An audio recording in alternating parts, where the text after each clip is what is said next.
Konnichiwa minasan! Tara, samahan ninyo akong kumain dito sa Yakiniku. Eto na po, at yan ang menu sa labas. Makikita po natin. At pipiliin kung ano yung gusto natin para alam natin ang budget natin. So pagpasok, nag-order po ako ng Chuhay Lime. Nilagyan nila ng ice. Ay, nako, sarap-sarap. Umiikot-ikot pa yun, ice, oh. Itadakimasu, kampay. At ito naman yung binigay nila ng sauce na may cabbage. Yan ang service nila, ang cabbage. So, ito yun, in-order ko po. Kunting beef lang. Oh, yan. At syempre, iihawin ko dito. O, diba? May shotang, may harami, mayroon roast. At ito yung pinakagusto ko talaga, ang bibimba. Isiyaki bibimba. Mainit po siya. At mayroon siyang gulay. Mayroon din siyang maanghang na sauce. Yan pula. So, ang mga gulay niya is lettuce, meron din siyang yun munggo, okay? Meron din carrots. Ayan, mainit-init at nag-aano ang aking cellphone dahil sa init. Ayan. So, i-mix-mix lang talaga para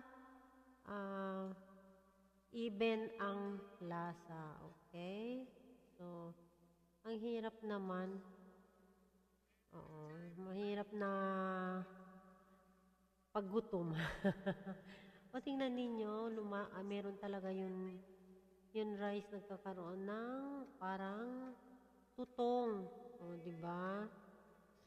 Yan. Ay, naku, ang sarap ba naman? Mainit-init.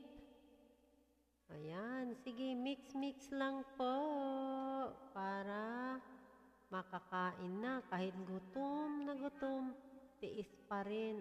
Sige, mix ng maayos para masarap talaga.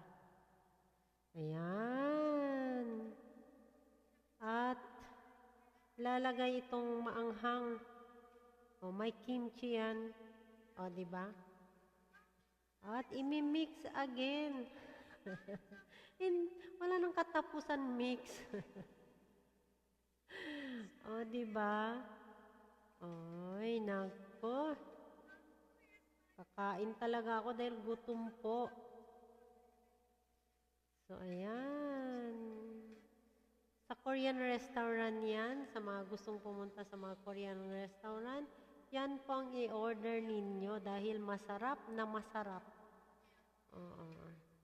Masustansya tong bibimba. Kaya lang mayroon tong mainit at malamig. Ang gusto ko is mainit. Diba? Ay, naku, ang sarap talaga. Let's eat, guys. At sana magugustuhan ninyo itong mini vlog ko. Pag nagustuhan ninyo, please like, share, and comment down below.